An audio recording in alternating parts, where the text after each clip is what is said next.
नमस्कार। धर्मवीर भारती द्वारा लिखित काव्य कृति कनुप्रिया का अंतिम अध्याय, इतिहास का अंतिम चैप्टर, समुद्र स्वप्न। आइए पढ़ते हैं। जिसकी शेष शैया पर तुम्हारे साथ युग युगों तक क्रीड़ा की है, आज उस समुद्र को मैंने स्वप्न में देखा करूं। लहरों के नीले अवगुंठन में जहां सिंदूरी गुलाब जैसा सूरज खिलता था, वहां सैकड़ों निष्फल सीपियां छटपटा रही हैं और तुम मौन हो। मैंने देखा कि अगणित विशुद्ध विक्रांत लहरें फेन का शिरस्त्राण पहने, सिवार का कवच धारण किए, निर्जीव मछलियों के धनुष लिए युद्ध मुद्रा में आतुर हैं, और तुम कभी मध्यस्थ हो, कभी तटस्थ हो, कभी युद्धरत।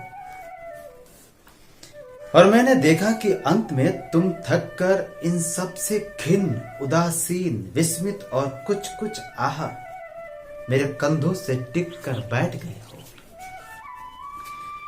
और तुम्हारी अनमनी भटकती उंगलियां तट की गीली बालू पर कभी कुछ लिख देती हैं, किसी उपलब्धि को व्यक्त करने के अभिप्राय से नहीं, मात्र उंगलियों को ठंडे जल में डुबोने का क्षणिक सुख लेने के लिए। आज उस समुद्र को मैंने स्वप्न में देखा करूं।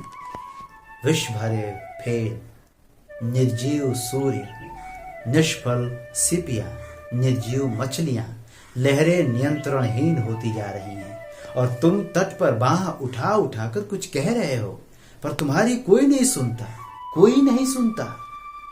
अंत में तुम हार कर, लौट कर, थक कर मेरे वक्ष के गहराव में अपना चौड़ा माथा रखकर गहरी नींद में सो गए हो, और मेरे वक्ष का गहराव समुद्र में बहता हुआ बड़ा सा ताजा, कुंवारा, मुलायम, गुलाबी वटपत्र बन गया है, जिस पर तुम छोटे से छौने की भांति लहरों के पालने में महाप्रलय के बाद सो रहे हो। नींद में तुम्हारे होठ धीरे धीरे हिलते हैं। स्वधर्म, आखिर मेरे लिए स्वधर्म क्या है? और लहरें थपकी देकर तुम्हें सुलाती हैं, सो जाओ योगी राज, सो जाओ, निद्रा समाधि है। नींद में तुम्हारे होठ हिलते हैं धीरे धीरे। न्याय अन्याय, सद असद, विवेक अविवेक, कसौटी क्या है? आखिर कसौटी क्या है? और लहरें थपकी देकर तुम्हें सुला देती हैं, सो जाओ योगेश्वर, जागरण स्वप्न है, छलना है, मिथ्या है। तुम्हारे माथे पर पसीना झलक आया है और होठ कांप रहे हैं, और तुम चौंक कर जाग जाते हो, और तुम्हें कोई भी कसौटी नहीं मिलती, और जुए के पासे की तरह तुम निर्णय को फेंक देते हो। जो मेरे पैताने है वह स्वधर्म, और जो मेरे सिरहाने है वह अधर्म।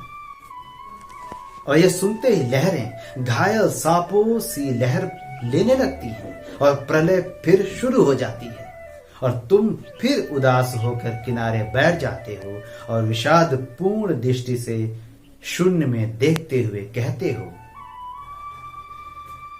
यदि कहीं उस दिन मेरे पैताने दुर्योधन होता तो इस विराट समुद्र के किनारे वो अर्जुन, मैं भी अबोध बालक हूं। आज मैंने समुद्र को स्वप्न में देखा करूं। तट पर जल देवदारुओं में बार बार कंठ खोलती हुई हवा के गूंगे झकोरे, बालू पर अपने पगचिन्ह बनाने के करुण प्रयास में बैसाखियों पर चलता हुआ इतिहास, लहरों में तुम्हारे श्लोकों से अभिमंत्रित गांडीव गले हुए सिवार सा उतरा आया है, और अब तुम तटस्थ हो और उदास। समुद्र के किनारे नारियल के कुंज हैं, और तुम एक बूढ़े पीपल के नीचे चुपचाप बैठे हो, मौन, परिश्रमित, विरक्त और पहली बार जैसे तुम्हारी अक्षय तरुणाई पर थकान छा रही है और चारों ओर एक खिन्न दृष्टि से देखकर, एक गहरी सांस लेकर तुमने असफल इतिहास को जीर्ण वसन की भांति त्याग दिया है। और इस क्षण केवल अपने में डूबे हुए, दर्द में पके हुए तुम्हें बहुत दिन बाद मेरी याद आई है। कांपती हुई दीप लौ जैसे पीपल के पत्ते एक एक कर बुझ गए। उतरता हुआ अंधियारा, समुद्र की लहरें अब तुम्हारी फैली हुई सांवरी शिथिल बाहें हैं। भटकती हुई सीपियां तुम्हारे कांपते अधर। और अब इस क्षण तुम केवल एक भरी हुई, पकी हुई गहरी पुकार हो। सब त्याग कर मेरे लिए भटकती हुई